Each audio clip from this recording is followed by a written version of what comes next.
that's a beautiful view. Is that LA or Yeah, some LA, other right. It's exotic near my country? house. I took the photo myself. I mean, that's one of the reasons why people love LA. Yes. Yeah, you get moments like this. So how long have you been living in the US now? I have been on and off Thailand, like Asia and Europe, and mostly in LA since 2020. So it's Oh, almost 3 years now. Yeah, oh, right. wow. So tell me a little bit about what you're doing so that we can get Wow. connected. Working with UTCC, I took like sabbatical leave, and I do some online teaching, Oh, and I nice. also work as the a consultant with a company in San Francisco, in Palo Right. Alto, innovation. We are Hmm. also working with some companies in Thailand to create an innovation mindset for the people in that company. Right. Oh, So nice. I'm also teaching leadership that I've been doing for the past 10 years to the people in Myanmar, in China, in Laos, Cambodia, Indonesia, like that. You're thinking of making the move to Hong Kong. Yes, I'm applying for a job there, but they have the headquarters in New York. Their job is to make sure that we create a leadership development for the university in Asia. So this organization is the United Board. It's Hmm. they've been established for 100 years now, and they have Wow. been helping and supporting university faculty in Asia to develop the leadership for these people. So I was actually one of the how can I say, fellows of the program in Oh, 2004. right, So right. about 20 years ago. Wow. What was the fellowship called? Young faculty leadership development. As So to it's actually for academics to develop and to groom them in their leadership capacity. yeah. And that time I was actually selected only one from Thailand in 2004, and Wow. to spend like 2 years in one time in University of Notre Dame in the States, and Chinese University of Hong Kong in 2004 and 2005. Those are really great nuggets that you shared with us. You've always inspired me Uh-huh. because you are always looking for the next big thing, right? Mm, You're working mm, on something which is still cutting edge, and then you're looking at how to bring that in, but more importantly, how to bring that into academia and to have students benefit from it. And the markets that you worked in, right, emerging markets, is to also bring for them mhm, the new knowledge which will allow mm. them to leapfrog rather Yeah. than go through that normal Mm. curve.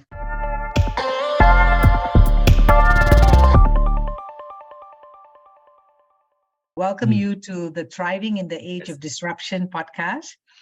สวัสดีครับ We've known each other now for, I think, close to Yeah, 15 years yeah, right. and work together as well. Share with the listeners your diverse background in both academia as well as your own entrepreneurial and innovative experiences. Introduce yourself first. Tell us a Yeah. little bit about what you're doing, where you are right now. Oh, nice to meet all of you, right? I'm Jakarin, or you call me JK. I'm from the north of Thailand in Chiang Rai, right? Near the Myanmar and Laos border. I was born there. I grew up in a multiracial, multilingual environment where my mom is actually half Chinese, my dad is Thai. When I look back, it's just a blessing for me to was raised in that environment, and it made me who I am today, right? Who I am, actually, I was just someone who just, trying to be better and to have a good life. I did my PhD in Japan. I spent 7 years in Japan study, and I came back to Thailand, and I didn't know what to do when I graduated from my PhD. So I joined the academy at the university, and I had a context, something about my life is that I should reward myself after working hard for many years studying, right? So I had my PhD when I was 27.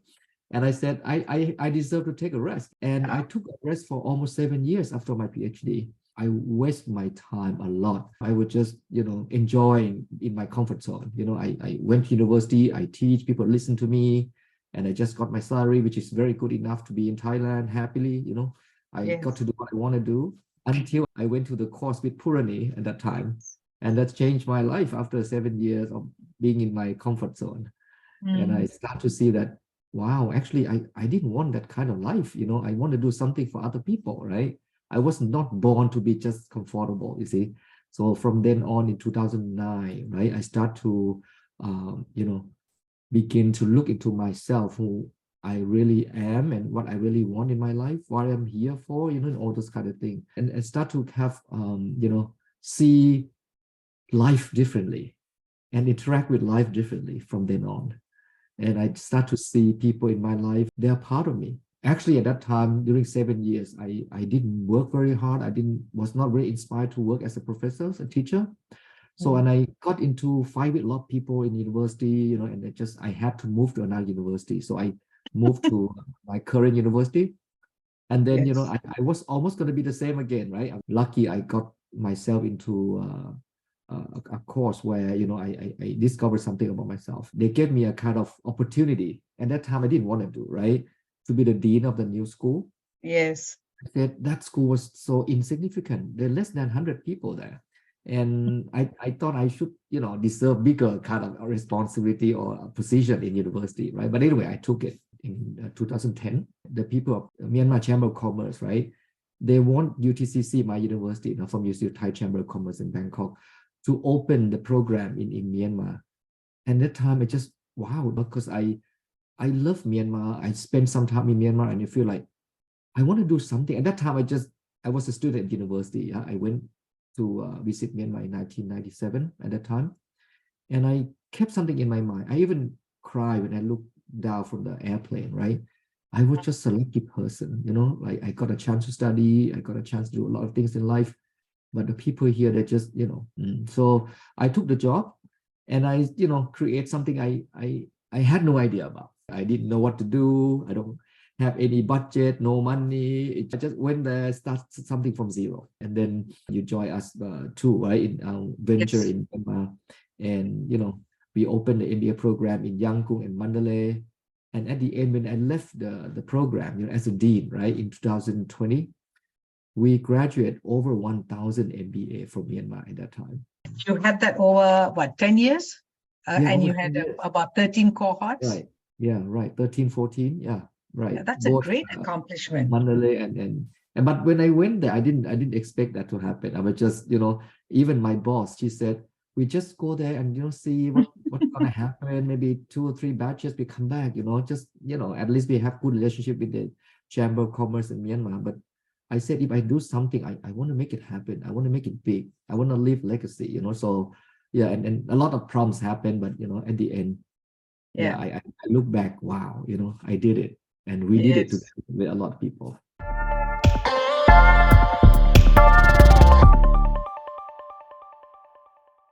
I really love how you took the time to take us through that entire experience that you had with starting the MBA program in Myanmar, because to me, that is a combination of, someone who has an entrepreneurial mindset and who was able to use that mindset in creating something of value for the university. And so you became like a corporatepreneur, right? Because, or intrapreneur, because the beneficiary was the university.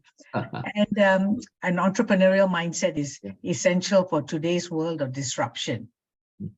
And there are 3 things, right, for an entrepreneurial mindset. One is you've got to be resourceful. And by resourceful, we mean that you're able to identify the problem, and actually the right problem, because if you have the wrong problem, then you can't get the right solution. Number 2 is that you're someone who can deal with uncertainty and take risks. And number 3 is, of course, then that you can create value, and it's just not financial value, and it's just not value for yourself, but for everybody else who's participating. And, when I heard this story about what you did in Myanmar, and like you said, we were all part of that process in coming out there to Yangon to teach some of the students. I think we also went up to Mandalay. Right. Yeah, but that's amazing because, you don't hear of many academics doing that, taking the risk. I didn't expect myself to do that as well, right? It was just something thrown to me and I said, this is what I want, and I didn't know what to do. It's just like a seed of something, and I want to plant it. I want to see the result. I don't know. At that time, I didn't think much about, what I will face, what kind of problem I will encounter. I just do it. That's right. And when I look back, right, when you said that you worked hard, got your PhD at 27, then you sort of cruised along for the next 7 years, right? And then you had this awakening at that program that you did with Purani. At that point, your passion and your purpose met the right opportunity. Yeah? It just came because Yeah. I know I had the same opportunity right now in Myanmar. I'm sure it won't be possible. It wouldn't be like what happened before, right? Yes. Yeah, right. Because of the circumstances today, right? But the contribution that you've made as a result of taking that on, more than 1,000 students have completed their MBA program. Right. I think that's phenomenal, because a lot of large and established universities all over the world were trying to have international MBA program, right? When Myanmar started to open up, and UTCC was the first, and for a long time, the only MBA program there. Right. Yes. Yeah. So awesome. Now you are actually taking your entrepreneurial mindset, and you've started to do your own little entrepreneurial ventures. But have you gone on to starting your own business, or is that something that you're really not keen to do because it takes up too much of your time? Oh, yes. I've been revealing and then auditing my life for the past 3 years during the COVID time, right? And I think it's such a great opportunity for me, right, to start reflecting and then way that to move forward in my life. It really fulfilling me, and I'm looking for what is next for me. And then my family here kind of need me to take care of my niece, send her to school. So a lot of things happen, and then when I look at it and those circumstances, right, they give me a perfect ingredients for my life to move forward. You see, so that's what I'm so grateful right now. I did Airbnb, a kind of a house for rent, Yes. And I didn't expect it. I just bought a house and just decorate. And then I said, why not start a new, more of this kind of, rental, short-term rentals housing, right? So I now I bought a plot of land, and I plan to build 4 or 5 more of them. And also doing some real estate work here in the United States. I'm looking for opportunity, right? For me, I'm not saying that money is not important, but I know money is not the only thing that fulfills me. So when I do something, I'm asking myself every time, what is this for? Why you do what you do? If I don't have the answers yet, maybe it's not clear. But when it's not clear, I still moving. What I see is that when you take action, you will see answer along the way. I don't have to wait for answer until I do something. That's right.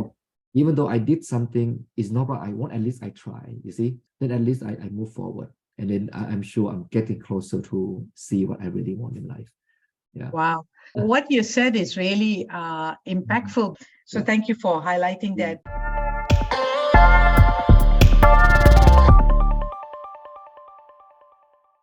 I want to circle back to the point that you made about how you were able to take the challenges of COVID and the changes to see the opportunity, a mindset that I describe as crisis-ready mindset. Crisis is a setback. And usually in a setback, we sort of get stuck because we don't know what to do.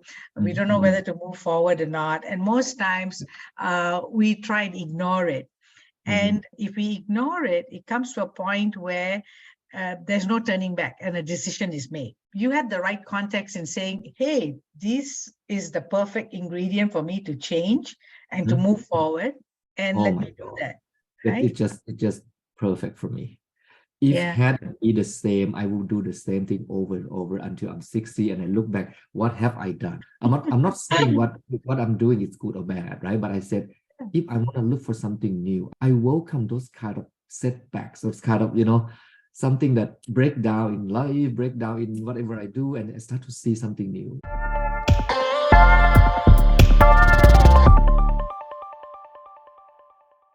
How do you think people can create positive and powerful relationship to setbacks? One thing that I see myself, I really trust my own ability that I can get over this no matter what.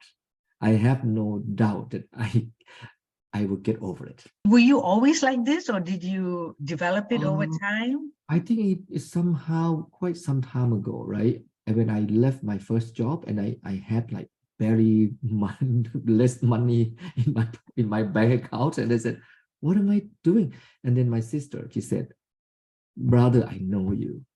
You're one of the top students and you are very smart. You get it from the great university. And she said, look at me. I have nothing. I've still survived. I said, right, you're right.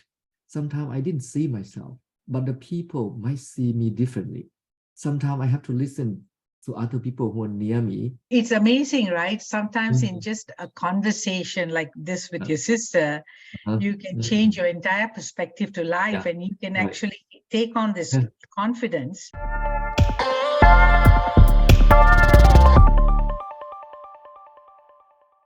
Yeah. Okay, I want to move to a new topic. How do you define spirituality, and where are you in your spiritual journey? I'm getting to do some, kind of looking in. I just came back from Japan. And Yes. this time, when I see Kyoto, I see the temples, enjoy, scenery, nice, beautiful sakura and all that. But this time when I entered, Kyoto's temples and everything, I look at things, wow, I just amazed by the beauty of nature and everything around me. I just start to see things like with new eyes. I start to have wonder, like when I see life, I see people. Wow, thank you for being here. Thank you for doing this. So my life is now, it's just, of course, I still complain something about life, right? I, I just kind of score more of appreciate things life more, of life more. I Right, kind of go that direction, and right. and feel like how lucky I am to be born in this world. It's just beautiful. That's really awesome. Having a sense of gratitude, right? And being Yeah. thankful for what we Mm. have, what we Mhm. see, what we experience, what we Yeah. enjoy, actually gives us that new eyes. Like you Yeah. said, the same thing can be so different It's so through those different. eyes. I went to Japan this time. My God, I took so many photos. I like a little boy, see something new, but I was there 7 years. I never see anything in Kyoto. I mean, I Wow, didn't really see the things around me like I see right now. Mm. right. So spirituality is bringing wonderment to our world, to our Yeah, lives day by every day, day. It's just moment by wow. moment. Wow, great, great. So I And thought it's just like, right. I see people look at, flowers and things. I think, what are you doing? Wasting your time, right? But I feel like I can slow down and be with things around me more. Right, great.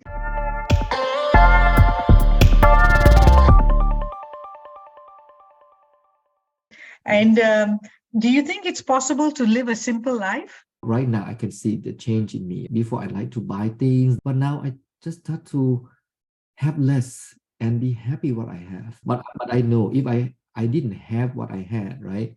I wouldn't be able to let go. Like luxury car, luxury house, and all those brand names, products, clothes, everything. But once I have all those, right, then I can choose now. I can let go or I can keep them.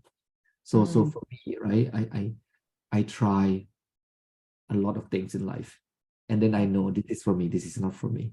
that's right. So for me right now, like you said, a simple life is just beautiful and powerful.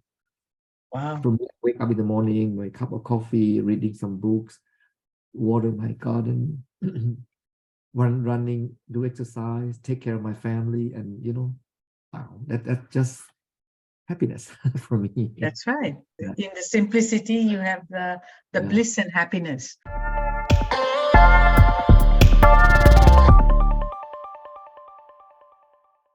We're going to move on to a new topic, and the new topic is about sustainability, ESG.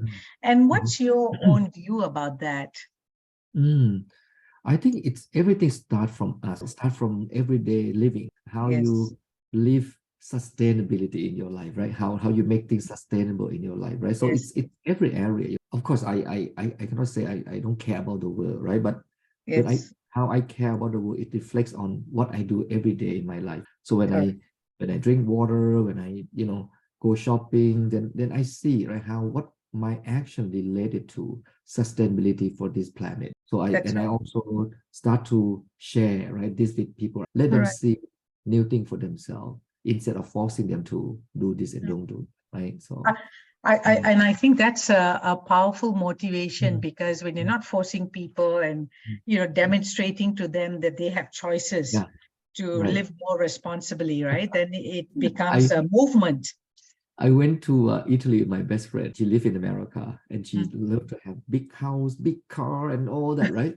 And we went to Italy to have small car, and then we have small room, and we have to save electricity and all that, right? She said when she came back, her husband said, "Thank you for taking her to Italy. She doesn't want a big car anymore. She doesn't want a big house anymore." Awesome. So sometimes we have to let people see for themselves. But once they experience firsthand, their behavior and their way of thinking might also change or alter. Yeah, and in our work at TLC now, we incorporate sustainability, but we take the definition that sustainability is the ongoing thriving of a living system. So it starts with us as a human being and our interconnection and awareness to the relationship that we have to all these other parts. And how we are connected and we impact that. Right. And Yes. just like you described it, right? I just say that make it simple, it's part of our life, That's it's not just alter the way we see things and look at things and do things, right?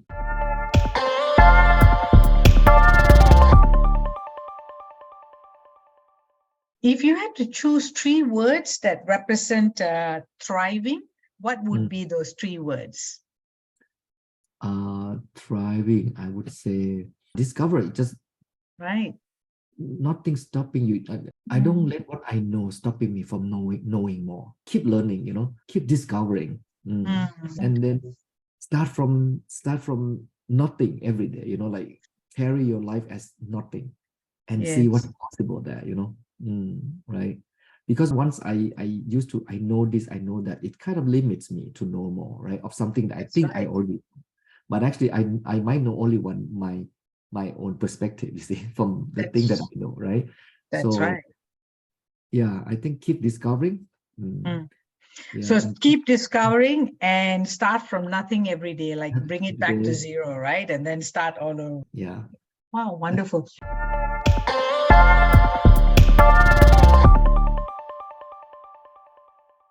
I just want to circle back to that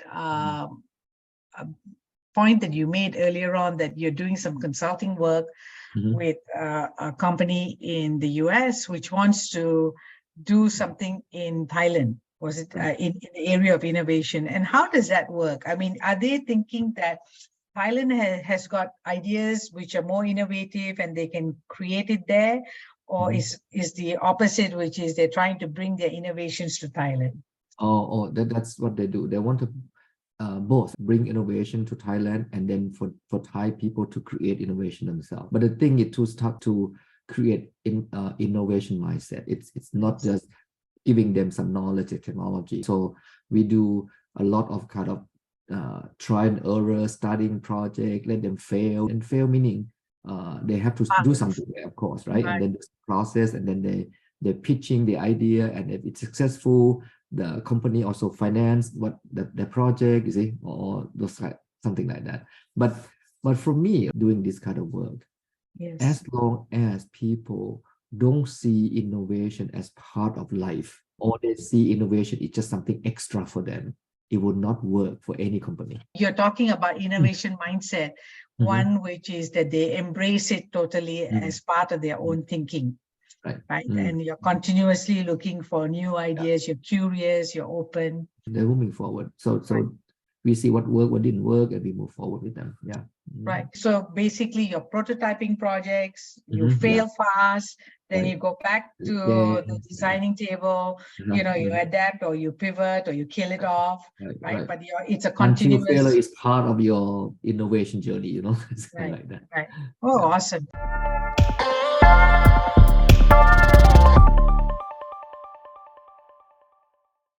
Okay, I wanted to ask you some rapid fire questions. Don't think too much about it. Okay. Just give me the first one word that comes to mind. Okay. So Dr. Jakarin, what's your favorite book? The Human Nature, Robert Greene. Your favorite travel destination? I love Paris. Yes. That I know. And if you could have dinner with anyone, who would it be? The new Prime Minister of Thailand. Oh, yes. Yeah. That's right. Now, what's your guilty pleasure? Too much coffee. No, I got that. Your favorite song? Wow, my favorite songs. Wait. My favorite song, right? It will be I Will Survive. Yeah. That's a nice one. Yeah. And the most unusual food that you've ever tried? The monkey brain in China. You're serious? Wow. Dude, I will go. And what's the interest or a hobby that people may be surprised to learn? My hobby, I do gardening, I do interior design, and also learn a lot of languages every day. Yeah. And if you could have another superpower, what would it be? Because you already have a few. I wish I can have power to bring more rain to the dry area, so they can have enough rain so life can sustain. That's a good rainmaker. Yes, rainmaker. And the best advice that you've ever received? I think it's from Purani. I'd like to do new things, like enjoy doing something new. And then when I start something, I can get bored easily of something I started, and then I want to do something new again and again, And she said, oh, that's okay. It's just your brain pattern. You have to do something to deal with your brain pattern. That sustained my action in Myanmar. Otherwise, I go to Vietnam, I go somewhere that's more exciting. I got bored with life, you see. So that's what Wow, awesome. Thank you for sharing that. So, Dr. Jakarin, I want to thank you for being on this podcast with us and sharing about your life journey. It's going to inspire many people, not just in Thailand, but in Southeast Asia and in the rest of the world. We'll have to get it out so that all your students and your friends can hear about it as well. Thank you very much. It's my pleasure. Right. Thank you for giving me this opportunity. To share my life. I hope that it will be some meaningful conversation with some people.